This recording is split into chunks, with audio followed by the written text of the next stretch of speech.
magaaladani Boorame caasimada gobolka Awdal ayaa waxa si xawliya looga dareemayaa abaaro markii saacad 12 duurnimo jaadka oo si xawliya ugu socda magaaladani Boorame waxaana arkaysa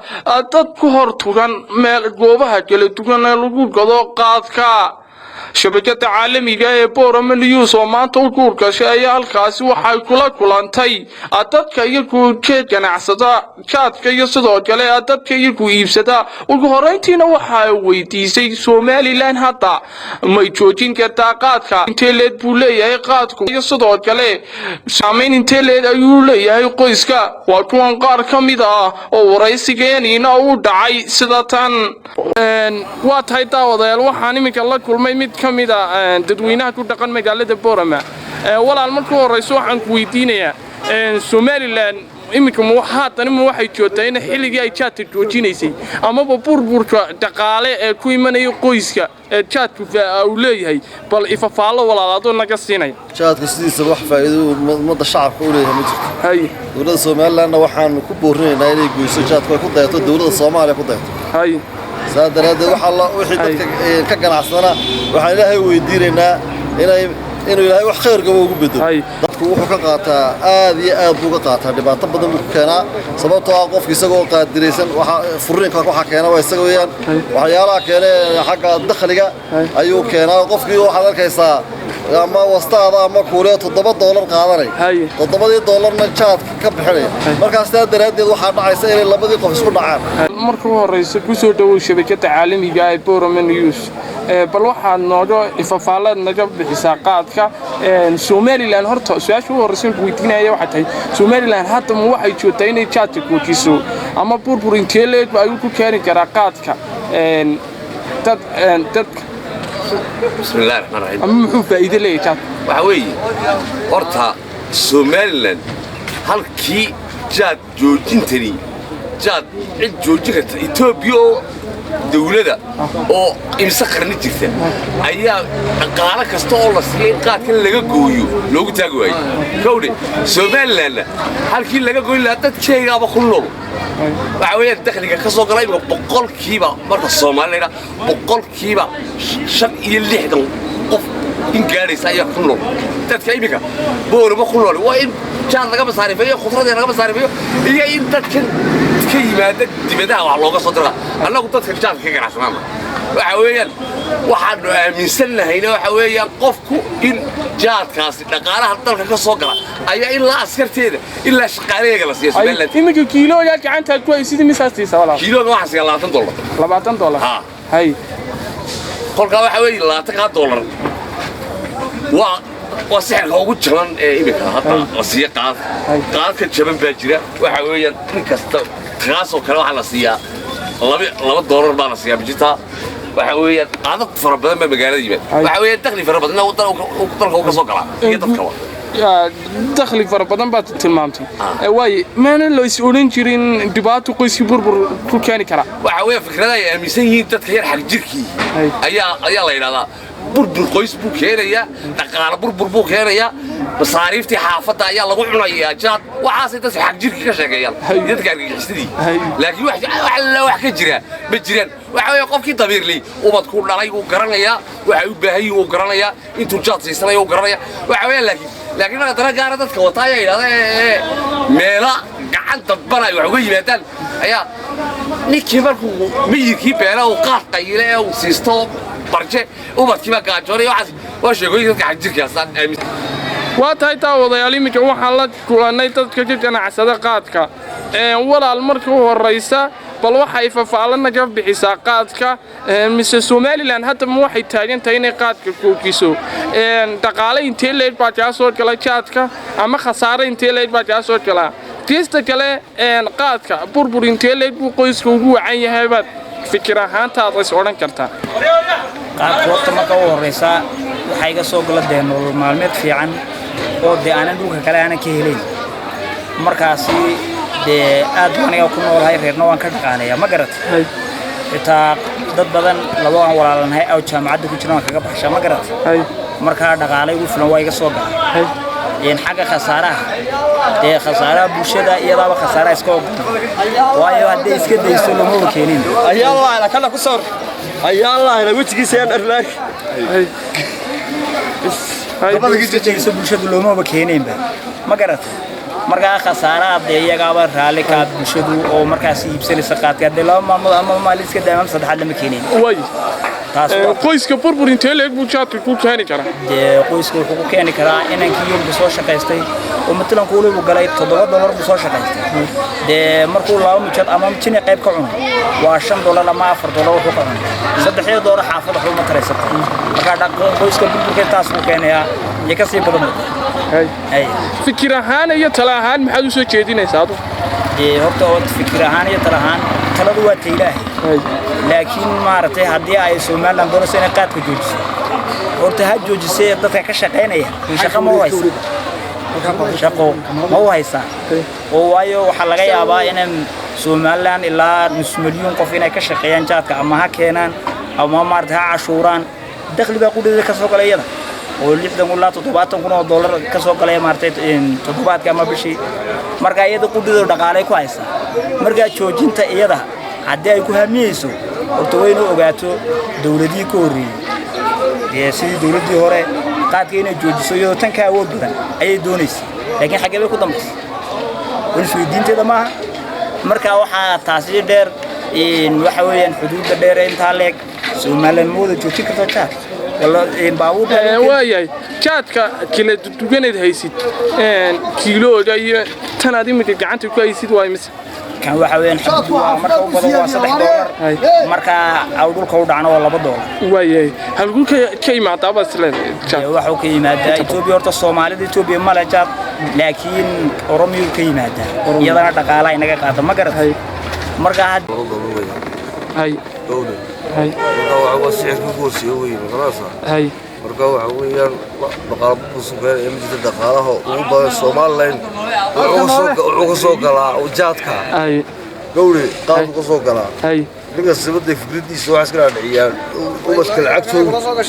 lacag soo cunaya هاي waxa soo jireen ninka soo cunaya maxay ahayd wixii ilaahay u qoray cunaya walaal miyaan la is oran jirin qoyska wuxuu ku keeni karaa burbur oo research la sameeyay waxa sheegays wax been weeyaan ninka sabab garaad leeyahay qaadka uu qiimaysan yahay wuxuu wax ku cilaa wixii xaafadu si lahayd uu qiimaysan yahay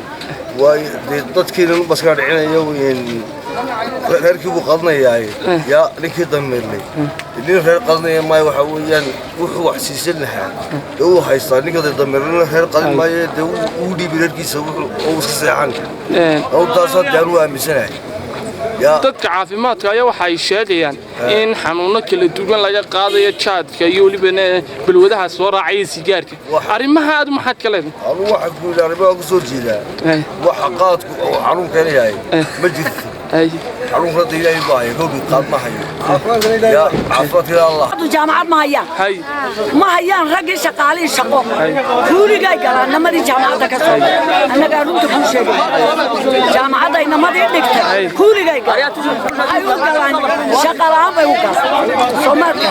جات كانت شيء بيسو يا بي سومالي لان يا سومالي توبيو نوال بكان أحسن صدق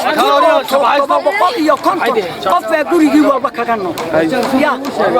fariin hadda maxaad hawada aad u marinaysaa madaxweynaha haatan talada dalka marinaya talada la talo haya ma jirto inta dheregtay inta gaajoonaysa bad muarko waxanaga madaxweynuhu loo yahay waxa weeyaan anagu baanahay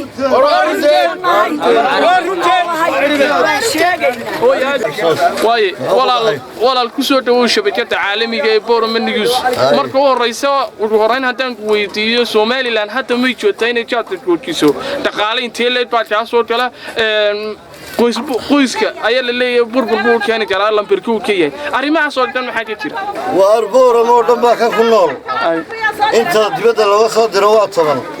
9 kala qaadkay ku nool yihiin lama joojin karaba la'aantiina ma noolaan karnaba dawladdu way rogmanba anoo cali kanada boortkaleega sanibiyaano imigay time saasina sawala waa 13 xabo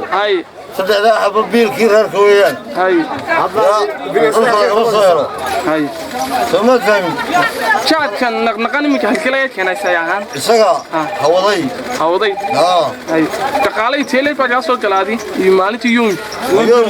1 بليون dhaqaalaha qaybta Soomaaliland oo ka qaata waa dhaqaale aad u badan oo imisa qoys oo kun oo qof oo jaad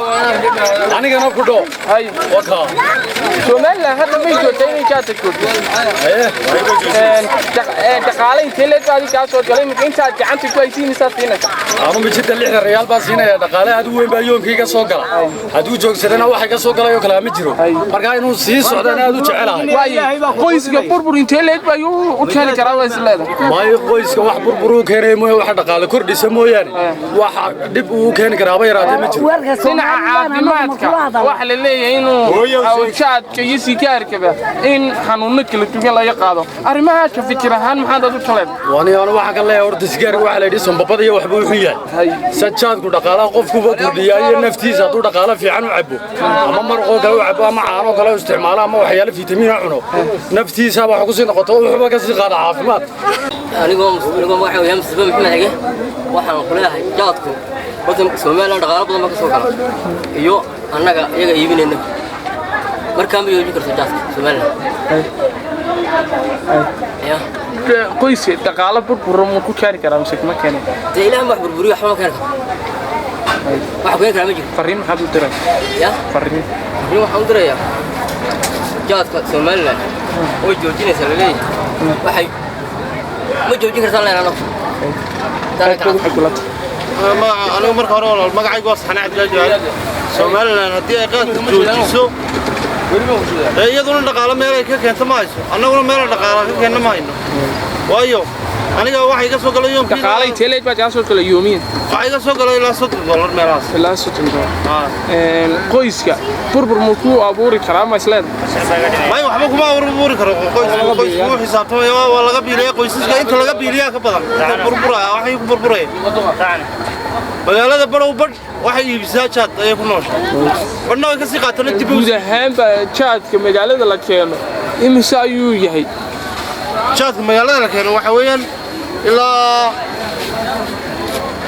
40 kilo meelaha la keeno inta 40 kilo waxa ka qaadaa Soomaaliland kilo walba 6 oo shilin bay ka qaadaa aniga yoomaha waxa laga qaadaa أبين والبافر بقوله كلنا لنا اللي قاعدة بشيء مثل سوف يصير نقالة أنت اللي كينيس هاي نقالة سوالف إمك أنت عاد هاي سيدي مسويان أنت الواقع تطبط الله بصاير السياح هاي وهو ضيقي وين وهو ضيقي صح هاي بربر كقيس والله مبركي كوالي أريتها محكى له waxba saaxiib waaba kala dhaqaalaha waxa idile wax lagu kala bixinayo yaa adigu haduu jaad ka shaqaynayo sidoo wuxuu kala dabarayo yaa laba dabeereeba hawshiisa iyo waxaad ku kala bixinayso yaa qowska ka burburiyo waa ka hadee wax maleeya waxa haysto badeed doqotaad magaranaysa xaga xaaska u daleeyo xaga mid kamida maamooyinka ka ganacsada qaad hooyo markii waraysa sidee kula tahay Soomaaliland hadda ma joogtaa inay qaadka joojiso arintaasi maxay ka jawaabtaa arintaasi wali nama soo gaadhin Soomaaliland inay jaadka joojiso hadii laakiin dawladdu ay u tashatay inay jaadka joojiso aan ku raacsanahay jaadka in la joojiyo wax dhaamu ilaahayna si dhaqaalahaan insa way ka soo gasho maalintii dhaqaalaha jaadka reerada ma ka biilnaa laakiin hadana dhinac kale oo looga wareegaba wuxuu baa laga shaqayn doonaa hay burburka qoyska waxa la leeyahay dhibaato lambarku u yahay arintaasi maxaa kamid ah dhibaato badan buu ku hayaa ragii waxay jaad xaafada ku biilayeen jaad bay ku cunayaan dibtiisu aad bay u badan tahay lacag wadanka ma taala balada lacag wadanka way taala Ethiopia lacagta u baxday jaadka ku baxday su'aashan ugu bilaabay waxay tahay Soomaaliland hadda ma waxay joogtaa si inay jaadka joojiso arintaasi maxay ka jawaabaysaa arinta waxa ka jawaabay dhaqaale farbadan ayaa ku baxa gaas laba baaraba in la joojiyo dadku amalka ma hayaanba ay marka dhaqaale intee leeyahay ka soo galaaday dhaqaale farbadan oo soo galaa ay aan xal lahayn qoyska burburka waxa la leeyahay qoyska burburka dhibaato keena waa si lambarkuka arinta maxaa ku jawaabaysaa uma keena walaal dhaqaale farbadan dadku dhamaan way wanaagsan faa'iidana uu leeyahay waayo dee maanta waddankeenu dhaqaalaba ma lehina waa waddan burbursan waa waddan dhallinyaradii bilaa shaqo ay tahay shaqo isagaaba laga dayayaay oo dhallinyaradu inta badan ka shaqaysa inta cunto maa inta ka shaqaysa horta waa u faa'iido beeroogii masaariif uga helaan noloshoodii ku daberaan inta cunto laakiin dhib uu keenaayo taas waa laska humaa laakiin maxaa meesha taalla somaliland markay qaadka joojinayso shaqo abuur dadka u samayso shaqaan noo samayso markay shaqo abuur samaysay dadka waxa ka marmana samayso dee markaa dabcan jaadku waan dhaqaalintii leegba maalintii iyo gaafo galaan dhaqaalintii leeg waxaa iga soo gala dhaqaala dhan ilaa maalintii aniga shakhsi ahaantay waxaa iga soo gala ilaa $25 burburka qoyska lambarkuu ku yahay baa la leeyahay arrintaa maxaa jirta horta waa nin iyo garaad qaadka in badan bay dadkani soo cunayeen markaa horta waa nin iyo garaadkii waayo dad badan oo qoyskoodii ku burburay way jiraan qaar qoyskoodiina mataqaanaa siiya iyagiina qaadka cunayna way jiraan markaa labadaba way isbarbar socdaan laakiin inta badan inta dhibaato ka haya badan markaa fikir ahaan maxaa kaga jawaabaysaa dhaqaale intii leeg baa jaa soo gala qoyska burburka muxuu saameyn ku leeyahay qoyska burburka aliya waxa saameyn ku leeyahay mid marka anagu waxaan nahay qolada qaadka keenta marka inuu qaadka si badan mooyaan ma fahantin ya marna walba inaan ma fahantin qaadka si badan doonin wax uu heenayna mid dhaqaale intii baa jaa soo gala maal aniga igu filan iyo qoyskayga yaa maalintii soo gala maxaad kula talin lahayd xukuumadda talada dalka haysa xukuumadda talada dalka haysa waxaan kula talin lahaa hawlaha qaadka faragelina dawladda Soomaaliya qaadka laga raacay ya marka inaguna waxa qaadka waxba faragelina dadka u daayay ma fahantin ملايين أقوى كل مفاتيح بريز معنا والبكير. خبرة عافيمات كوشة قاد كيسي كاركين لا قاضو حنون كلا تكن أيانا وحنان دتك بوتادين دتك كنا صدقات كي كويس دا أبل سواش سويتين تلايا وحيتاي تدكو محاكو قليفا قادك عبد الرزاق حاج عمر ميعاد عبد الرزاق أوليو شبكة عالمية هي بورما نيوز بورما.